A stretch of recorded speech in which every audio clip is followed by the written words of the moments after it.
DJ Moral Stories. పేద ఎగ్రైస్ అతను. భాగం 2.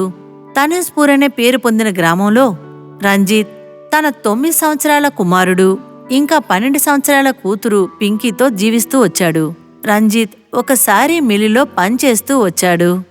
ఆ సంపాదనతో తన కుటుంబాన్ని గడుపుకుంటూ వచ్చాడు.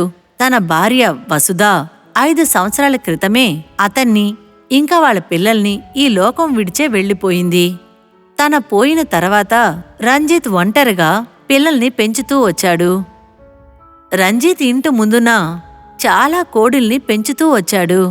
వాటిని అతని సొంత బిడ్డల్లా పెంచుతూ వచ్చాడు.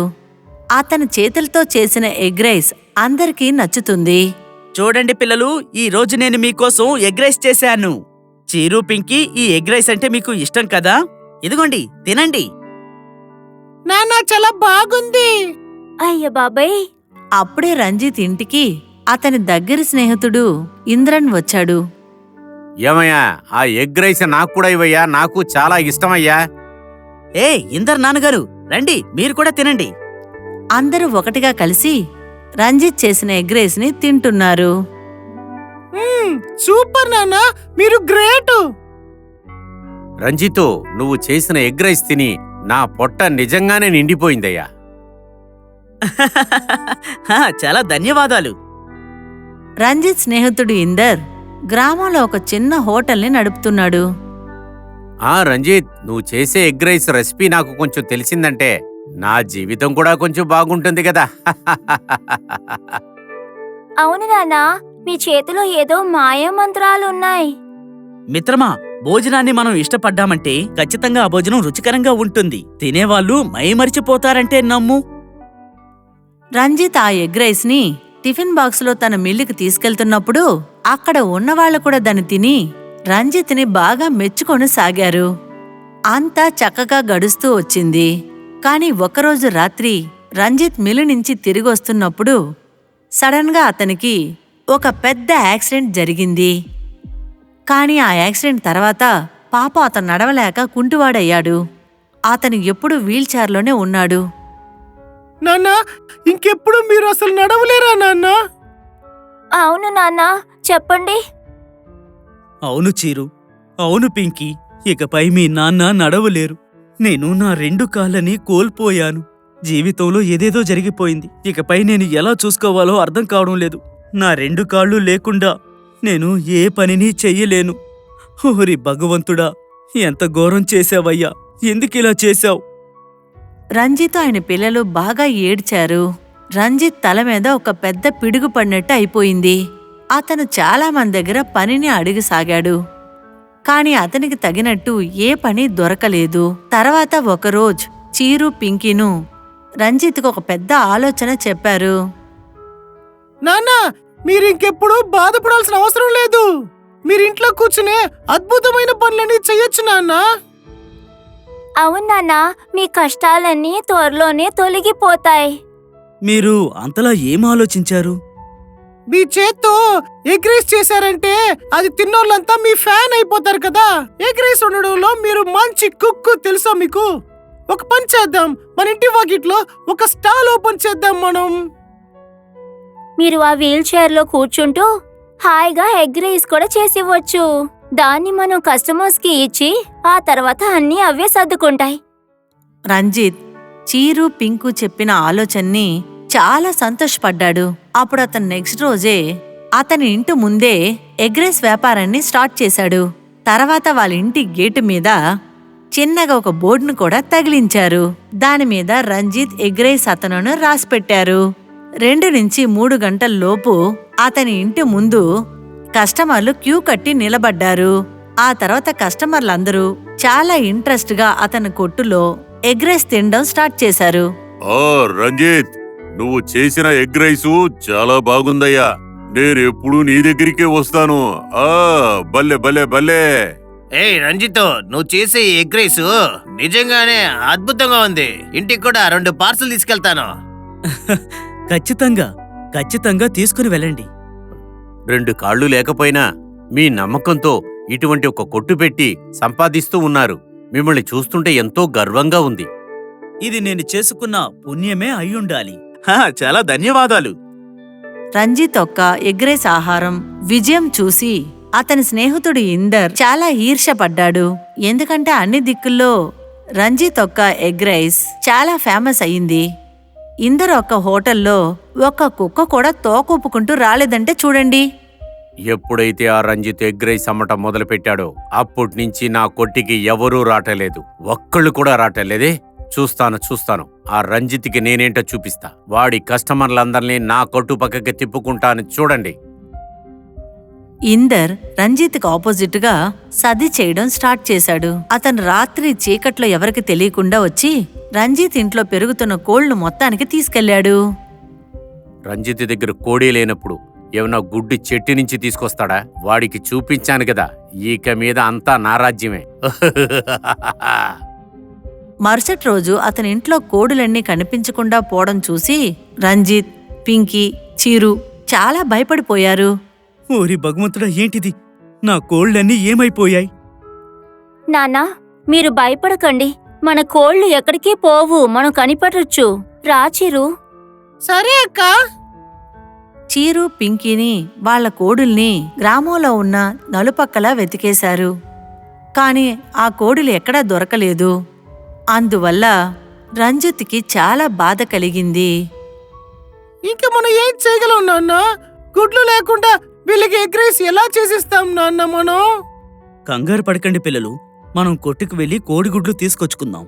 అది తప్ప ప్రస్తుతానికి మార్గం లేదు. లాభం లేకపోయినా మన కొట్టిని మనం రన్ చేసి తీరాలి. పర్వాలేదు, ఏం జరిగితే అది జరగనివ్వండి. ఇప్పుడు రంజిత్ ప్రతిరోజు కొట్లోంచి తీసుకొచ్చిన గుడ్డులను పెట్టి ఎగ్ రైస్ చేసి వ్యాపారం చేయడం స్టార్ట్ చేశాడు. ఇదంతా ఇందర్ చూడడం వల్ల అతనికి ఇంకా కోపం ఎక్కువైపోయింది. ఏంటిది? ఈ రంజిత్ ఊరికినే ఉంటాడనుకుంటా కదా. కోళ్లన్నీ దొంగతనం అయిపోయాయని ఇంట్లో కూర్చుంటాడనుకుంటే మళ్ళీ కొట్టు పెట్టి మన వాళ్ళందరినీ లక్కుంటున్నాడే. నేననుకున్నట్లుగా ఏ పని అవటలేదు. ఇంద్రన్ మొదటి ప్లాన్ ఫ్లాప్ అవడం వల్ల అతని నెక్స్ట్ ప్లాన్ వేశాడు.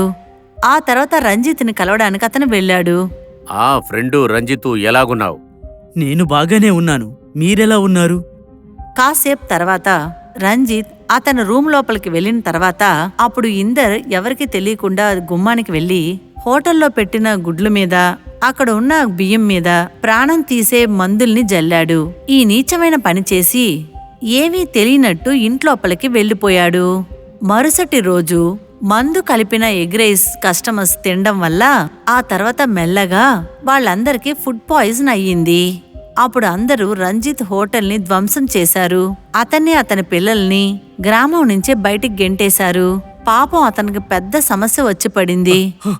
అందరూ నమ్మండి, నేను చేసిన భోజనంలో ఎలాంటి పదార్థాన్ని కలపలేదు. నాకు తినేవాళ్ల ప్రాణాలు చాలా ముఖ్యం. నేను నమ్ముకునే దైవం మీద ఒట్టేసి చెప్తున్నాను. ఊరికే ఉండరా, ఊరికే నీ ఇష్టం వచ్చినట్లు మాట్లాడద్దు. వీడికి నిజంగానే కాళ్ళు లేవా, లేక లేనట్లుగా వాడు మన దగ్గర డ్రామా వేస్తున్నాడా? చెప్పరా. నీ పిల్లలు తీసుకుని మర్యాద ఇక్కడి నుంచి వెళ్ళిపో.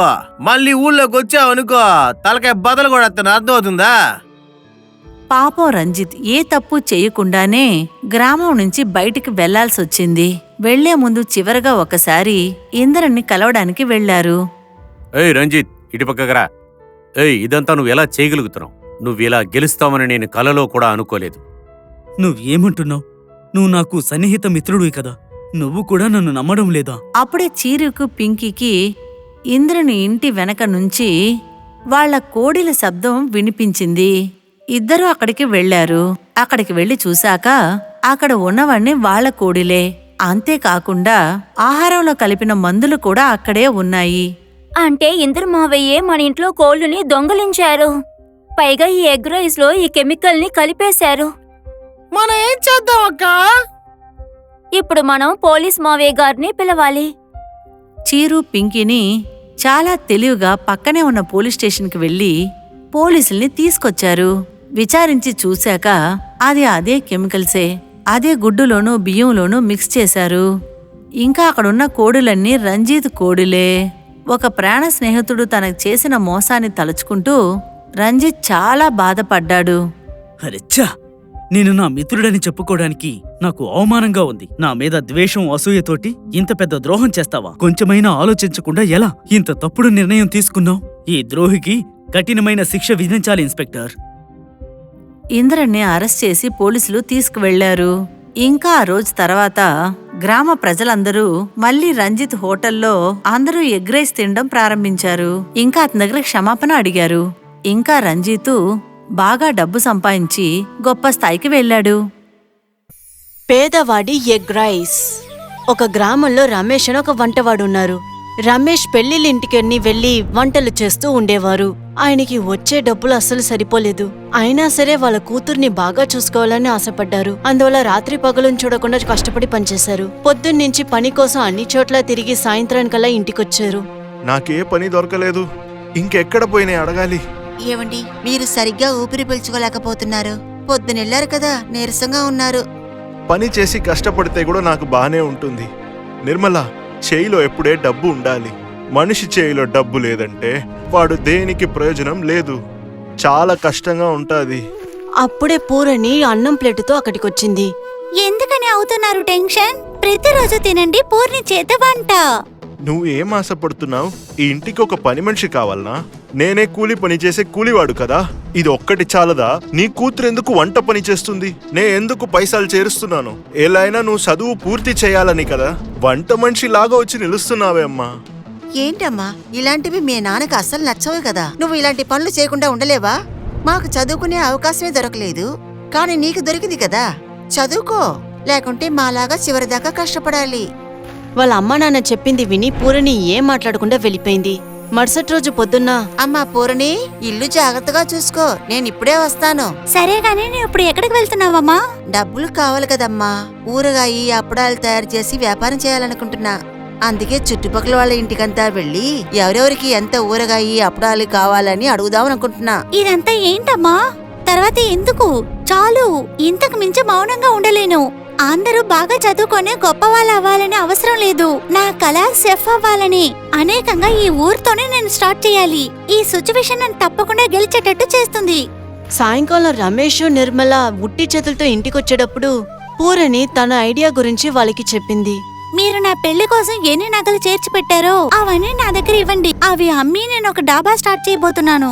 దాన్ని మన ముగ్గురం కలిసి చాలా గొప్పగా డెవలప్ చేద్దాం. షాప్ లో చెప్పొక ప్రయాణం. నేను మాస్టర్ షెఫ్ అవుతాను. ఇదంతా టీవీలో మాత్రమే అమ్మా జరుగుతాయి. మన డాబా అంగడి వేస్తే ఊరు ప్రజలు ఏం తలుస్తారు? ఈ రమేష్ కూతురు డబ్బులో తింటున్నాడని మాట్లాడతారు కదా. ఎలాగైనా ఈ ఊర్లో డాబా ఉంది కదా, దాన్ని మళ్ళా చేస్తే ఏమవుతుంది? ఈ ప్రజల్ని వదలండి నాన్న. ఇప్పుడు మాత్రం మనం సహాయం చేయడానికి ఎవరుస్తున్నారు? ఆ నట్టుకి అన్నం కూర మాత్రమే చేయడం తెలుసు. నేను ఆలోచించే విధంగా ఆయన గొప్పగా ఏమీ చేయలేడు. కానీ నువ్వు చదవాలి కూడా, అర్థమవుతుందా? నిర్మల పూర్ణి పెళ్లి కోసం చేర్చిపెట్టిన నగలన్నిటిని అమ్మేసి ఒక డాబాని కొన్నారు. మనం ఎగ్ రైస్ ని వ్యాపారం చేద్దాం. ప్రోటీన్ నిండి ఉంటుంది. ఈ గుడ్డు తింటే ఆరోగ్యం కూడా వస్తుంది. అంతేకాకుండా కృష్ణ తన చేత్తో చేసిన గులాబ్ జామ్ కూడా ఒక్కొక్క ప్లేట్ కి ఫ్రీ. రండి రండి, ఉట్టి 50 రూపాయలతోనే ఒక ప్లేట్ ఎగ్ రైస్ తిని వెళ్ళండి. మంచి రుచైన స్వీట్ కూడా, మసాలాతో వంట. 50 రూపాయలకి ఎగ్ రైసా? కానీ ఆ నట్టు 60 రూపాయలకి ఉత్తి అన్నమే పెడుతున్నాడే. అక్కడ చుట్టుపక్కల ఉండే వాళ్ళందరూ పూర్ణి చేసిన ఎగ్ రైస్ ని కూడా తిని దాన్ని అభినందించేవాళ్ళు. నువ్వు చాలా బాగా చేస్తున్నావమ్మా. ఆ రమేష్ చాలా ఇచ్చి పెట్టుకున్నవాడే. ఎలాగో ఒకళ్ళ నుంచి ఒకరికి, ఇంకోళ్ళ నుంచి ఇంకోళ్ళకి పూరణి ఎగ్ ఫ్రైడ్ రైస్ గురించి అందరికీ స్ప్రెడ్ అయింది. ఒక్క పని కూడా దొరకని రమేష్ కి ఇప్పుడు ఆయన కొట్టు ముందు గుంపు గుంపుగా మనుషులు లైన్ కొడుతున్నారు. ఎంత సంతోషమో! పూరణి వ్యాపారం బాగా జరిగే వల్ల ఇప్పుడు ఎవరు నట్టు దగ్గరికి వెళ్ళడానికి ఇష్టపడట్లేదు. ఎవ్వరు దొరకలేదని నా దగ్గర వచ్చి నిలుస్తుందా? అదేం పెద్ద చెఫా? నేటికి దానికి నేను ఒక దారి చేస్తాను. చంగు మంగు నట్టు దగ్గర పనిచేసే బానిసలు అయ్యగారు చెప్పారని చెప్పి ఇద్దరు పూర్ణి దాబాకి వచ్చారు. ఇంకా ఒక్కొక్కరు ఒక ప్లేట్ ఎగ్ రైస్ ని ఆర్డర్ చేశారు. ఏంటి, రేపే అన్నం పెడతావా? ఆ ఎగ్ రైస్ గురించి విన్నాంలే. త్వరగా తీసుకుని వచ్చి ఇయ్యమ్మా. అట్లా ఏం చేస్తున్నావు? ఇదంతా ఏం అలవాటు? ఓనర్ గారు త్వరగా తీసుకొచ్చి ఇయ్యమన్నారు. అట్లేదంటే ఈ దాబాకి ఏమవుతుందో తెలుసా? ఓ అబ్బో, ఈ వీరం అంతా ఎక్కడికైనా వెళ్ళి చూపించండి. ఒక్కటి పీకాననుకో ఎవరు సంగు మంగని కనిపించకుండా పోతారు. ఏంటి, పోలీసుల్ని పిలవనా? అరే బాబు, పోదాం రారా. ఏంటి పూరణి, ఏదైనా సమస్యనా? ఏమీ లేదమ్మా, ఇంకే ఉంది. పిలవని పేరంటానికి 2 జంతువులు వచ్చారు. వాళ్ళని పంపించేస్తున్నా. చందుమంగు వెళ్లి ఈ విషయాన్ని నట్టుకి చెప్పారు. కాని ఆయన ఊరుకుంటారేంటి? కాని నట్టు రాత్రంతా గుడ్డులాగా ఉండే రాయిలకి తెల్ల కలర్లో రంగునిచ్చి అచ్చసలు ఒక గుడ్డులాగా తయారు చేశారు. రాత్రి పూర్ణి దాబాకి వెళ్లి అక్కడ ఉన్న ఎగ్గులకి బదులుగా వీటిని పెట్టేసొచ్చారు. నిర్మల అన్నం వండుతూ ఉన్నారు, ఇంకా పూర్ణి ఎగ్గులు తీస్తూ ఉండింది. ఈ ఈ గుడ్లేంటి ఇంత బరువుగా ఉన్నాయి? పూర్ణి ఆ గుడ్డుని ఎరక్కొట్టి చూసింది. అరే, దీంట్లో ఏదో కలర్ బయటకు వస్తుంది. నానా, దీంట్లో ఉండేది రాయి. అవునమ్మా, ఇదంతా చేసింది వాడే కదా. అన్నీ నువ్వు ముందే చూసేసావు. చాలా థ్యాంక్స్ అమ్మా. చాలా హద్దు మీరు వెళ్తున్నారు నాన్న. రాత్రిపూట నేను ఈ డాబాని కాపలా కాస్తాను నాన్న. ఇకపై ఆ నట్టు డాబాను నేను మూయిస్తాను చూడండి. నట్టు ఆయన కొట్లోనే కూర్చుని ఎదురుకుండా ఏం జరుగుతుందని చూస్తూ ఉన్నారు. ఏమి ఇలాగ వరకు ఏం సరిగా చేయలేదు. గుడ్డు సరిగా అవ్వలేదని తలుస్తాను. నేను పోయి చూసేసి వస్తాను. నట్టు అక్కడికెళ్లి చూశాక అందరూ చాలా నెమ్మదిగా ఎగ్ రైస్ తింటూ ఉన్నారు. ఇంకా అక్కడ తింటున్న ఒక మనిషి దగ్గరికెళ్లి అడిగారు. చాలా బాగుంది.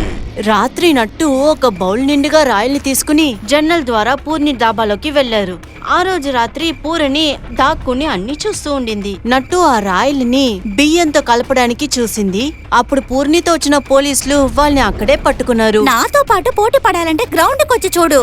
ఇలా అంతా చేసావంటే జైలుకే వెళ్తావు. మరుసటి రోజు నుంచి పూర్ణి తన పనులు మొదలుపెట్టింది. ఇంకా అక్కడ ఒక రెగ్యులర్ కస్టమర్ రావడం మొదలు పెట్టారు. ఒక ప్లేట్ ఎగ్ రైస్ ఇవ్వండి అక్క. మీ చేతిలో గొప్ప మంత్రం ఉంది. మాస్టర్ షెఫ్ లో ఆడిషన్ జరుగుతోంది. మీరు ఒకసారి ట్రై చేయొచ్చు కదా. ఏంటి, నిజమేనా?